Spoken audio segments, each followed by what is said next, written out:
प्रेम और संगीता की शादी को 1 साल गुजर चुका था। दोनों की लाइफ अभी तक काफी अच्छी कट रही थी, लेकिन अब औलाद ना होने का डर उनकी खुशियों को तार तार कर रहा था। संगीता, इतने डॉक्टर्स बदले, कितना पैसा खर्च किया, लेकिन हमें अभी तक संतान की खुशी नहीं मिल पाई। आखिर औलाद के बिना हम जिंदगी कैसे गुजारेंगे? आप फिक्र मत कीजिए जी, जब दवाएं काम नहीं करती तो दुआएं साथ जरूर देती हैं। भगवान को मेरी गोद सुनी रखने का कोई अधिकार नहीं। संगीता ने ये बात बड़े ही रहस्यमय अंदाज में कही थी। प्रेम ने पहली बार उसके चेहरे पर ऐसा तेज देखा था। खैर, अगले 2 महीने बाद ही उसको महसूस हुआ कि वो प्रेग्नेंट है। दोनों की लाइफ में खुशियां दौड़ आई। संगीता, भगवान ने आखिर हमारी सुन ही ली। ये सब तुम्हारी दुआओं का असर है। हाँ, वाकई सभी कुछ मेरी दुआओं का असर है। तभी संगीता किसी सोच में डूब गई। संगीता, कहाँ खो गई? कहीं नहीं। दिन गुजरे, महीने गुजरे और इस तरह वक्त कुछ ज्यादा ही गुजर गया। संगीता, 1 महीने पहले तुम्हें एडमिट किया था। 10 महीने हो चुके हैं। तुम्हारा पेट भी लगातार बढ़ रहा है। कुछ समझ में नहीं आ रहा। अब परेशान मत होइए, हो जाएगा। मुझे कोई तकलीफ थोड़ी हो रही है। अब उस दिन रात के समय संगीता को लेबर पेन शुरू हो गया। सभी डॉक्टर्स उसे आईसीयू वार्ड में लेकर गए। प्रेम बाहर खड़ा इधर से उधर कदम घुमाते हुए इंतजार कर रहा था। तभी उसके कानों में काएं काएं की आवाजें आने लगी। ये शोर कैसा हो रहा है? प्रेम भागकर बाहर गया। उसने गर्दन ऊपर उठाकर देखा तो कई सारे कौवे काऊ काऊ करते हुए हॉस्पिटल के ठीक ऊपर गोल गोल घूम रहे थे। और सबसे खतरनाक बात, चांद पर उसी समय ग्रहण लगता नजर आ रहा था। ऐसी तो कोई न्यूज नहीं थी कि आज चंद्र ग्रहण होने वाला है, लेकिन ये सब। धीरे धीरे हवाएं भी तेज हो गई। कौवों की काऊ काऊ भी चरम सीमा पर आ गई और फिर चांद पूरी तरह से काला पड़ गया। उसके कानों में जोरों से किसी बच्चे के रोने की आवाज सुनाई दी और बारिश होने लगी। अरे सर, आप वहाँ क्या कर रहे हैं? आपको बेटी हुई है। और मेरी बीवी तो ठीक है ना?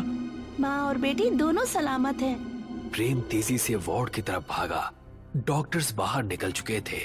उसने देखा कि संगीता बेड पर पड़ी मुस्कुरा रही है। उसके पास ही एक पालने में उसकी नई जन्मी बच्ची लेटी है। मेरी प्यारी बच्ची। तभी उस बच्ची ने आंखें खोली जो लाल लाल चमक रही थी। Oh my God! प्रेम चौंक पड़ा। क्या हुआ? कोई अपनी बच्ची को देखकर ऐसे चीखता है क्या? मैंने देखा।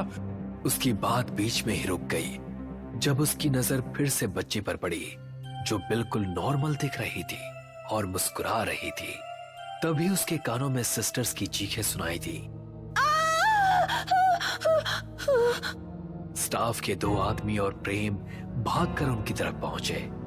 उन्होंने देखा कि हॉस्पिटल के ठीक सामने 2 भेड़िए बैठकर शोर कर रहे थे, जिनके डर से उन सिस्टर्स ने चीखा था।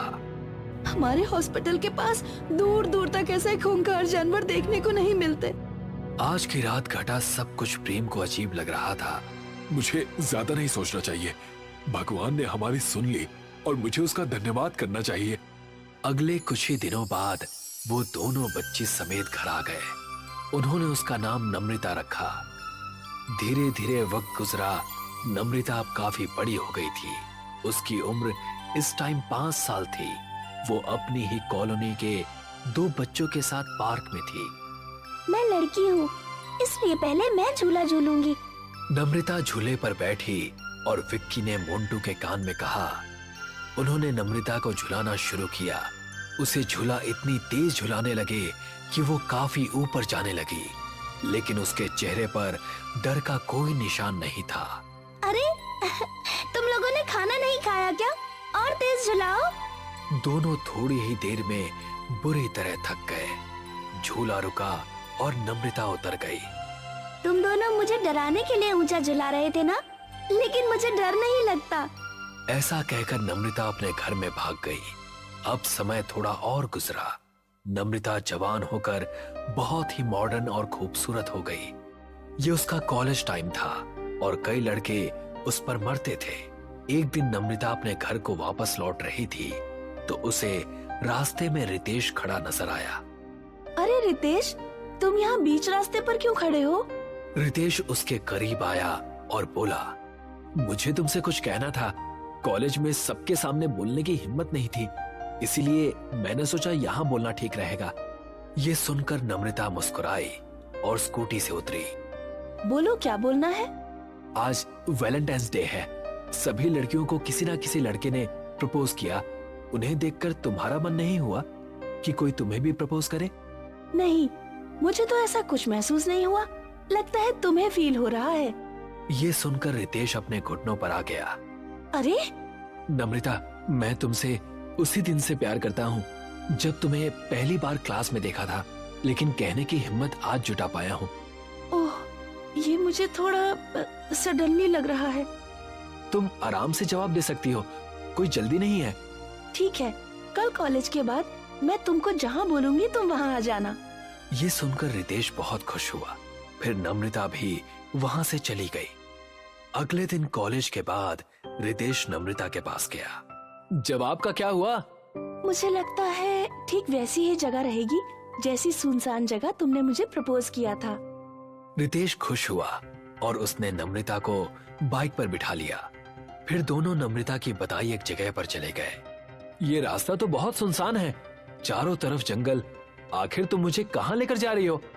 जब तक मैं रुकने को ना कहूँ चलते रहो। लड़की मैं हूँ या तुम? इतना क्यों डर रहे हो? अरे यही इसी घर के पास रोक दो। घर जंगल के बीचों बीच था, फिर भी रितेश हिम्मत दिखाते हुए उसके साथ घर के अंदर चला गया। ये घर अंदर से काफी अच्छा है, तुम यहाँ आती रहती हो क्या? रितेश ने इधर उधर नजरें घुमाई तो पाया कि वो घर में अकेला है। खिड़की के बाहर खड़ा कोई साया उसे देख रहा है। कौन है? अरे क्या हुआ, क्यों चिल्ला रहे हो? तुम कहाँ हो? सिर्फ आवाज आ रही है।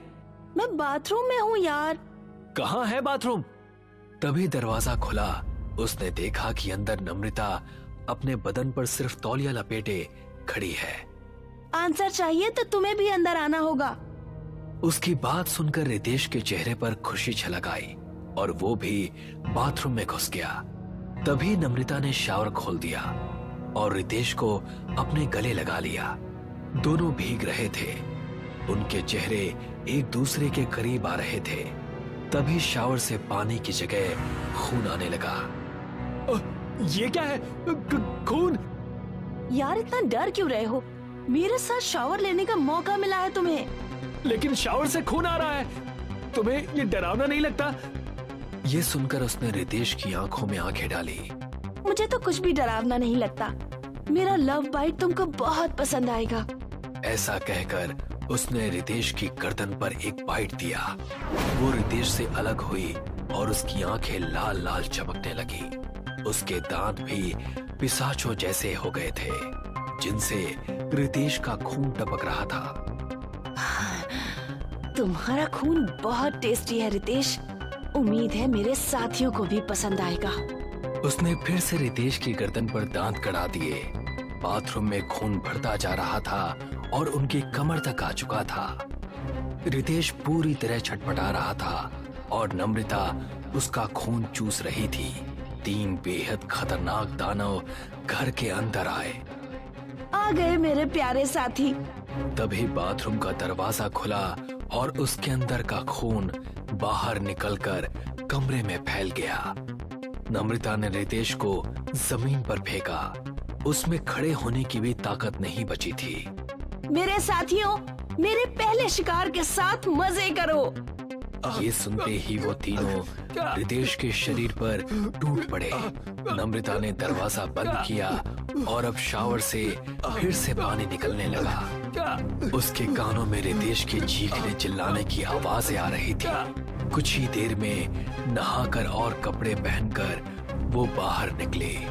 जमीन पर रितेश का चिरा फटा जिस्म पड़ा था और वो तीनों दानव जा चुके थे। नम्रता बाहर निकलकर स्कूटी पर बैठी और आगे बढ़ गई। उसके सर पर कई कौवे कांव कांव करते हुए उसके साथ उड़ रहे थे। इस कहानी से जुड़े सभी खौफनाक रहस्यों को जानने के लिए इस कहानी का अगला पार्ट जरूर देखें।